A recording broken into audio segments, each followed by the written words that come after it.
الحمد لله والصلاة والسلام على سيدنا محمد وعلى آله وأصحابه أجمعين. الحمد لله والصلاة والسلام على سيدنا محمد وعلى آله وأصحابه أجمعين. أما بعد فأعوذ بالله من الشيطان الرجيم. بسم الله الرحمن الرحيم. ووصى بها إبراهيم بنيه ويعقوب يا بني إن الله اصطفى لكم الدين فلا تموتن إلا وأنتم مسلمون. صدق الله العظيم. اللهم صل على سيدنا محمد وعلى آل سيدنا محمد وبارك وسلم. اللهم صل على سيدنا محمد النبي الأمي وعلى آله وأصحابه وسلم. میرے معزز مسلمان بزرگوں، عزیز بھائیوں، اللہ کا پیغمبر اس دنیا میں سب سے بڑے صاحب علم ہوتے ہیں، اور اللہ کا پیغمبر دور اندیش ہوتے ہیں، اور اللہ کے رسول اور اللہ کے پیغمبر روشن خیال ہوا کرتے ہیں۔ روئے زمین پہ سب سے بڑیا عقل اور سب سے بڑیا سمجھ بوجھ اور سب سے بڑیا دانش اور سب سے بڑیا علم پیغمبر کے حصے میں آتا ہے، پیغمبر کے حصے میں آتا ہے۔ تو اللہ کا پیغمبر اپنی اولاد کے لیے کیا فکر رکھتے ہیں، کیسی تعلیم دلاتے ہیں، کیسی تربیت کرتے ہیں، وہ اپنی اولاد کو کہاں دیکھنا چاہتے ہیں، اور اپنی اولاد کی کیسی زندگی دیکھنا چاہتے ہیں، اور اپنی اولاد کا کیسا خاتمہ دیکھنا چاہتے ہیں، اس کا ایک نقشہ ہے۔ پہلی بات یہ بات پیش نظر رہے کہ پیغمبر دور اندیش ہوتے، سمجھ بوجھ میں، عقل میں، دانش میں، علم میں سب سے بڑا حصہ زمین پر پیغمبر کے حصے میں آتا ہے۔ تو یہ پیغمبر اپنی اولاد کی تربیت، اپنی اولاد کی زندگی، ان کی تعلیم، اپنی اولاد کو کہاں دیکھنا چاہتے ہیں۔ وَوَصَّى بِهَا إِبْرَاهِيمُ بَنِيهِ وَيَعْقُوبُ، حضرت ابراہیم بھی اللہ کے پیغمبر، حضرت یعقوب بھی اللہ کے پیغمبر، اور اولو العزم پیغمبروں میں سے ہیں جن کی خاص شان ہے حضرات انبیاء کی جماعت میں بھی۔ وَوَصَّى بِهَا إِبْرَاهِيمُ بَنِيهِ وَيَعْقُوبُ یا بنی، اے میرے پیارے بیٹو، ان اللہ اصطفیٰ لکم الدین فلا تموتن الا وانتم مسلمون۔ پیغمبر اپنی اولاد کے سلسلے میں تعلیم کا وہ رخ اختیار کرتے ہیں، تربیت اس نہج پہ کرتے ہیں۔ پیغمبر کی اپنی اولاد کے سلسلے کی فکر یہ ہوتی ہے کہ میری اولاد اللہ کی فرما برداری پہ جیے اور اس کا خاتمہ بھی اللہ کی فرما برداری پر۔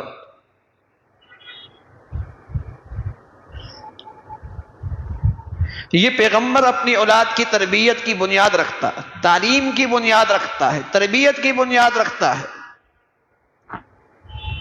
بلکہ سچ یہ ہے کہ اس کی خیرخواہی اپنی اولاد کے ساتھ، اس کی محبت اپنی اولاد کے ساتھ، اس کا پیار اپنی اولاد کے ساتھ، اس کا تقاضا بھی یہی ہے کہ میری اولاد اللہ کی فرما بردار رہے اور اس کی زندگی میں کہیں اللہ کے حکم میں کوتاہی نہ ہو، وہ زندگی بھر اللہ کی فرما بردار رہ کر زندگی گزارے۔ اور اسی کا خاتمہ ہو۔ سچا مسلمان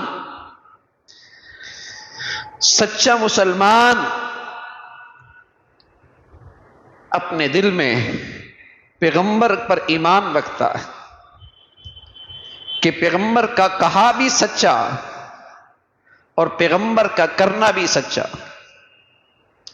پیغمبر کے کہنے میں بھی کامیابی جو اس نے کہا، اس کے کہے ہوئے پہ عمل کرنے میں بھی کامیابی، اور پیغمبر نے جو کیا اس کی نقل اتارنے میں بھی کامیابی۔ ایک سچا مسلمان اپنے دل میں یہ عقیدہ رکھتا ہے، پیغمبر کے بارے میں نظریہ رکھتا کہ پیغمبر کا کہا بھی صحیح اور پیغمبر کا کیا ہوا بھی صحیح، اور جو اس پہ عمل کرتا ہے کامیاب وہی ہوا کرتا۔ لیکن میرے عزیزو، مسلمان آج اپنی اولاد کی زندگی کا نقشہ دیکھے اور پیغمبر کی اولاد کا طرز عمل اور ان کی زندگی کی تربیت اور تعلیم کا طرز عمل دیکھے تو کتنا فاصلہ، کتنا فرق آیا ہے۔ یہ آج کا مسلمان اپنی اولاد کی سلسلے میں کیا ترجیحات رکھتا ہے کہ اس کے پیٹ میں لقمہ اچھا ہو جائے اور اس کی جیب میں پیسہ اچھا ہو جائے۔ پیٹ اور جیب سے بڑھ کر اس کی اور کوئی فکر نہیں، کہ اس کا لقمہ تر ہو اور اس کی زندگی کا رہن سہن اسٹیٹس کا ہو، اور اس کی یہ معمولی سی زندگی خوب راحت و آرام کی ہو۔ کوئی باپ بہت بڑا اپنی اولاد کا خیر خواہ ہے تو اس کی سوچ اس سے اوپر نہیں جاتی، اور اگر کوئی ایسا نقشہ باپ اپنی اولاد کے لیے بنا دے تو سمجھتا ہے میں نے اپنی اولاد کا حق ادا کر دیا، میری ذمہ داری پوری ہو گئی، میں نے اس کی اچھی تعلیم اور تربیت کر دی۔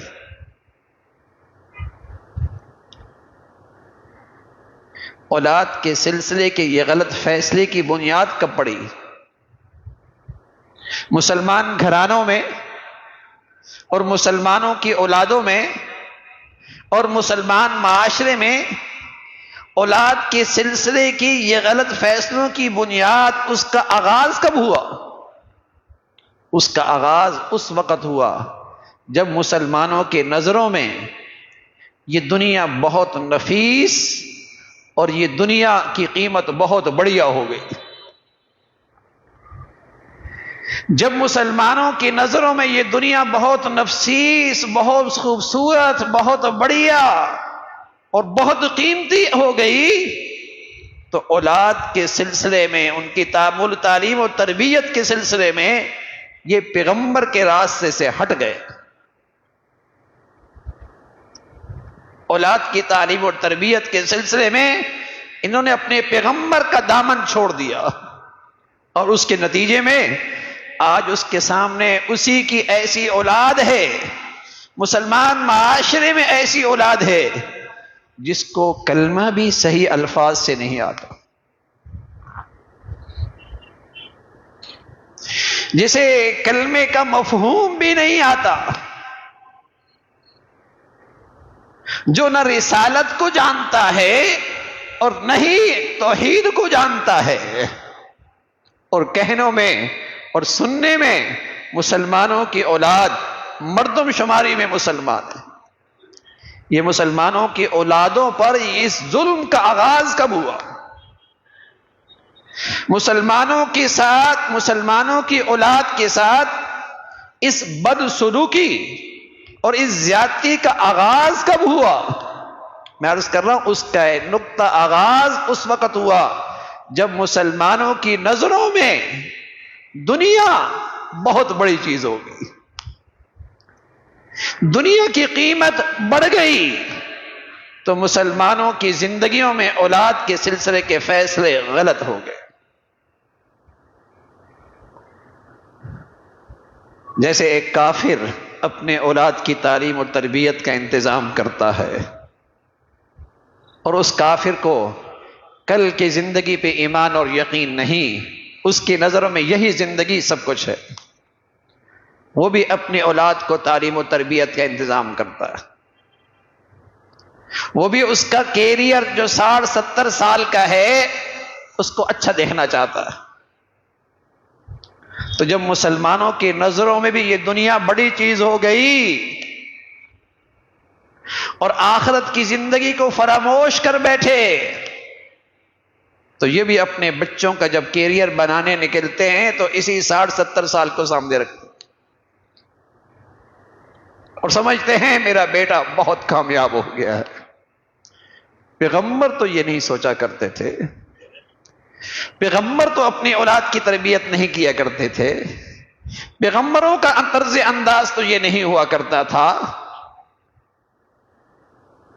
اس لیے کہ ان کے دلوں میں آخرت کی بہت بڑی عظمت اور اہمیت تھی، اور دنیا کے بارے میں ان کا نظریہ یہ تھا کہ یہاں کا راحت و آرام بھی بہت وقتی اور یہاں کی تکلیف اور مشقت بھی بہت عارضی، یہاں کی عزت اور ذلت بھی چند دنوں کی، اور یہاں کا میرا رہنا بھی ایک مہمان خانے کی طرح آیا اور چل دیا۔ پیغمبر کا نظریہ اور عقیدہ تو یہی ہے، اور قرآن اس عقیدے کے لیے سراپا دعوت ہے، قرآن اس عقیدے پہ سراپا دعوت ہے۔ قرآن مجید کی سینکڑوں آیات اس حقیقت کو بتلا رہی ہیں کہ یہ دنیا وقتی مہمان خانہ ہے، اس کی راحت و آرام کی بھی کوئی حقیقت نہیں، اور اس کی تکلیف اور مشقت بھی چند روزہ ہے۔ یہاں کی ٹھاٹھ باٹھ کب تک، اور یہاں کی پریشانی اور تکلیف بھی بہت معمولی ہے۔ یہ وہ حقیقت تھی جو پیغمبر کی نظر میں تھی، تو وہ جب اپنے اولاد کی تربیت کیا کرتے تھے، انہیں جب تعلیم دیا کرتے تھے، تو دور اندیشی سے کام لیا کرتے تھے، دور اندیشی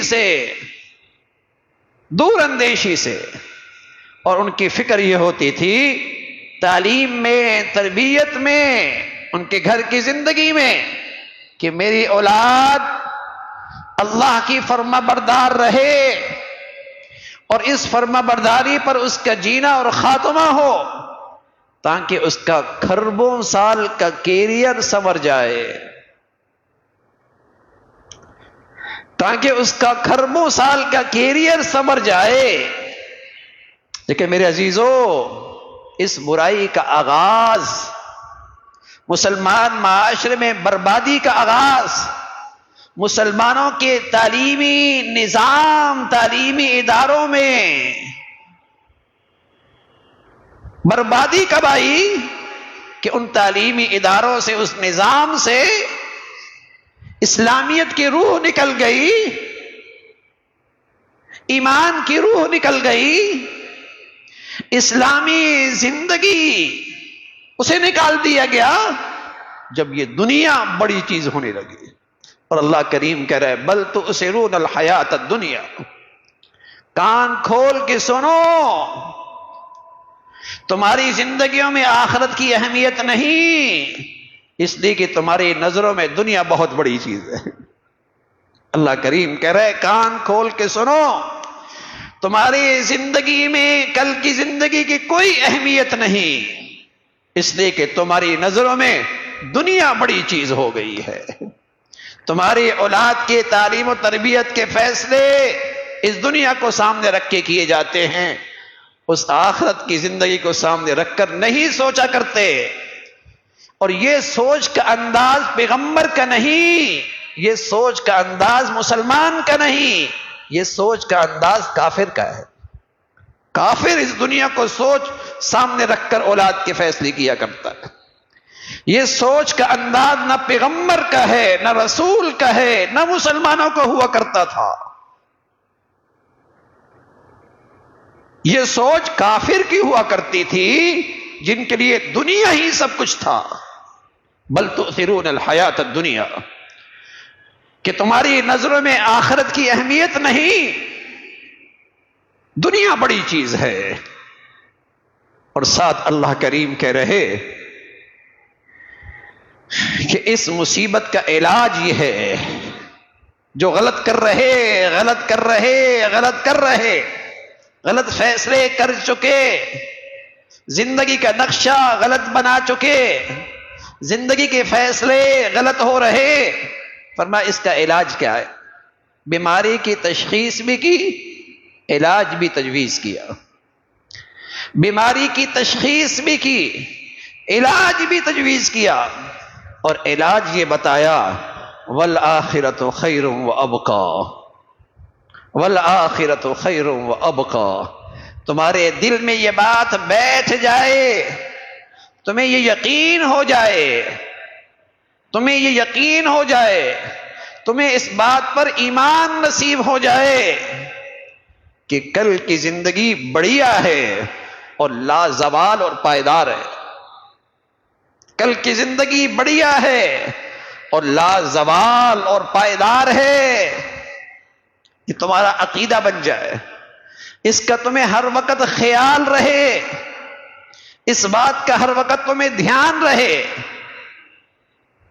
ایک تو یہ تجویز دبا دی، یہ نسخہ تجویز کیا، اور اسی نسخے کا دوسرا حصہ ہے، اسی نسخے کا دوسرا حصہ یہ ہے کہ تم دنیا میں رہو، کام وہ کرو، اعمال وہ کرو، رہو دنیا میں لیکن کام اور عمل وہ کرو جس سے تمہاری آخرت سنور رہی ہو.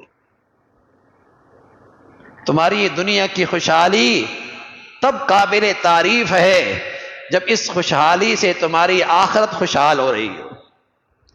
تمہاری دنیا کی نعمتیں اس وقت، دنیا کی نعمتوں کی فراوانی کب قابل تعریف ہے جب اس سے تمہاری آخرت بن رہی ہو. جب تمہاری دنیا کا یہ اسٹیٹس، یہ تمہارا دنیا کا اسٹیٹس، یہ اس وقت اچھا ہے جب اس سے تمہارے کھربوں سال کا، تمہارے بچے اور بچیوں کا اور تمہارے اپنا کل کا کیریئر بن رہا ہے. یہ پھر ترقی اچھی ہے. اور اگر یہ ترقی نہیں ہے کہ تمہاری دنیاوی ترقی سے آخرت کی ترقی ہو رہی ہو، اگر یہ ترقی نہیں ہے تو وہ ترقی کافر کی تو ہو سکتی ہے، فرعون کی تو ہو سکتی ہے، حامان کی تو ہو سکتی ہے، اللہ کے دشمنوں کی تو ہو سکتی ہے. قسم خدا کی نہ پیغمبر کی وہ ترقی کا راستہ ہے، نہ مسلمان کی وہ ترقی ہے، نہ مسلمان کی وہ ترقی ہے. مسلمان کی تو وہی ترقی ہے کہ جس سے اس کی دنیا کی خوشحالی سے آخرت بھی خوشحال ہو رہی ہو، اور دنیا کے سنورنے سے آخرت بھی سنور رہی ہو. یہ مسلمان کی ترقی ہے. اگر یہ نہیں تو پھر ایسی ترقی تو قارون کے پاس بھی تھی. لَتَنُوهُ بِالْعُصْبَةِ أُولِي الْقُوَّةِ. اتنی دولت کہ اس دولت کی چابیوں کے لیے بھی ایک بہت بڑی جماعت درکار تھی. فخرج علی قومی فی زینتی. جب اپنی دنیا کی ٹھاٹھ باٹھ کے ساتھ، سر پہ سونے کا تاج ہے، زرق برق لباس ہے، شاندار سواریاں ہیں، آگے پیچھے پروٹوکول ہے، یہ قارون جب باہر آتا ہے، فخرج علی قومی فی زینتی قال الذین یریدون الحیات الدنیا. جن کے ہاں دنیا ہی سب کچھ ہوتا ہے وہ کہنے لگے واہ واہ کیا نصیب ہے قارون کے، کیسے اس کے اقبال بلند ہیں، کیسے قارون کی قسمت جاگی ہے، کتنا ہی قارون خوش نصیب ہے، کیا دنیا کی ٹھاٹ باٹ کی زندگی ہے. قال الذين يريدون الحياة الدنيا يا ليت لنا مثل ما اوتي قارون انه لذو حظ عظيم. کاش کہ یہ ہمیں بھی ملا ہوتا، بڑا نصیب والا ہے. وقال الذين اوتوا العلم. جنہیں اللہ نے اس دنیا کی حقیقت دی تھی کہ اس دنیا کی ٹھاٹھ باٹ کی کوئی حقیقت نہیں، اس دنیا کی اس عارضی عزت کی کوئی اصل حقیقت نہیں، یہ آج ہے اور کل نہیں ہے۔ انہوں نے کہا ویلکم، تف ہے تم پر، ویلکم، تف ہے تم پر، کس پہ رش کر رہے ہو؟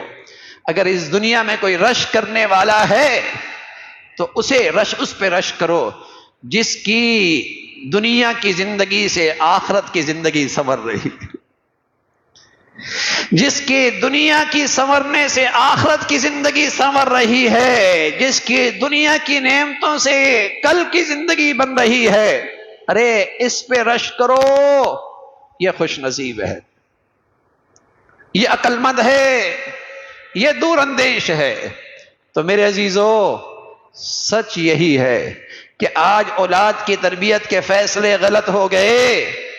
مسلمانوں کی اولادیں، انہیں اسلام پر آج اطمینان نہیں، مسلمانوں کی اولادوں کو آج اسلامی زندگی پہ فخر نہیں، آج مسلمانوں کی اولادیں قرآن کی زندگی سے دور، صرف اس لیے کہ ان کے بڑوں کی زندگی میں دنیا بڑی چیز ہو گئی، ان کی اولادوں میں یہ غلط فیصلوں کی بنیاد اس وقت پڑی جب ان کے بڑوں کے دل میں دنیا بڑی چیز ہو گئی، دنیا بڑی چیز ہو گئی، اس کی قدر و قیمت بڑھ گئی، اور آخرت اور اسلام کی عظمت ان کے دلوں سے نکل گئی۔ سچے رسول صلی اللہ علیہ وسلم سچی بات فرمایا کرتے تھے، اذا عظمت امتی الدنیا نزیت منها ہیبۃ الاسلام، جب دنیا کا نفع اس کی نظر میں بڑا ہو جائے گا، پھر اسلام کا نقصان اسے نقصان نہیں لگے گا، اسلامی زندگی کا گھاٹا اسے گھاٹا نہیں لگے گا، پھر وہ عظمت اسلام کی اس کے اندر سے نکل جائے گی۔ تو میرے عزیزو، ابھی بھی جنازہ آیا ہوا، ابھی بھی جنازہ ہے۔ اس زندگی کی حقیقت تو یہ ہے کہ آدمی سوتا ہے اور صبح نہیں اٹھتا، دفتر جاتا ہے اور واپس نہیں آتا۔ پتہ نہیں کب سمجھ میں آئے گی اور میں اپنی اولاد کے سلسلے میں کب صحیح فیصلے کروں گا۔ یہ بھی 60 سال گزار کے یوں ہی چلا گیا اور ایسا لباس پہن کے گیا کہ میری ساری محنت یہیں رہ گئی، کچھ نہیں لے کے جا رہا، اور اپنی اولاد کو بھی اسی کے رخ میں ڈال رہا۔ دادا نے بھی یہی کیا، پردادا نے بھی یہی کیا، آج پوتا بھی یہی کر رہا ہے، اور آج نواسا بھی یہی کر رہا ہے۔ زندگی کا رخ ہی غلط ڈال دیا، زندگی کا رخ ہی غلط ڈالا۔ جنازے روز اٹھاتے ہیں اور اپنے ہاتھوں سے منومن مٹی کے نیچے رکھ کے آتے ہیں، لیکن سبق کوئی کوئی لیتا ہے، نصیحت کوئی کوئی لیتا ہے کہ کل یہ میرا بھی مسکن ہے، کل میری بھی یہاں شفٹنگ ہے، کل میں نے بھی یہاں منتقل ہونا ہے، اور اس زندگی کو خیر باد کہنا ہے۔ تو اس شفٹنگ کی تیاری کتنی ہوئی بھائی؟ اسلام آباد میں شفٹ ہونا ہو اور چند روز کے لیے ہو تب بھی کوئی آدمی تیاری کرتا ہے، سالہ سال کے لیے کینیڈا شفٹ ہونا ہو پھر تیاری اور اہتمام سے ہوتی ہے، کسی اور بر اعظم میں شفٹنگ ہو اور ہمیشہ کی شفٹنگ ہو پھر اہتمام اور تیاری اور زیادہ ہوتی ہے۔ اور جہاں میرے پیارے شفٹ ہو رہے ہیں، کبھی اس کی تیاری بھی اپنے بچوں کے سامنے رکھی؟ جہاں میرے کتنے پیارے شفٹ ہو گئے، کبھی ان کو بھی اس پر فکر مند کیا کہ بیٹے نہ جانے کس گھڑی ہماری شفٹنگ کی گھڑی آ جائے، کچھ ساتھ بھی لے کے جانا ہے، وہاں کی بھی تو کرنسی ہوتی ہے بھائی، وہاں بھی کوئی اسٹیٹس کا معاملہ ہوتا ہے۔ تو اللہ کرے یہ جانے والے ہمیں یہ ہوش دے دیں، یہ پیغام ہمارے دلوں میں آ جائے، اور اس دنیا کی حقیقت اور اس کا دھوکہ، اس پر ہماری آنکھیں کھل جائیں، اور ہم اپنے اولاد کی تربیت کے فیصلے، تعلیم کے فیصلے صحیح رخ پہ کرنے لگیں۔ اللہ تعالیٰ عمل کی توفیق نصیب فرمائے۔ وآخر دعوانا ان الحمد للہ رب العالمین۔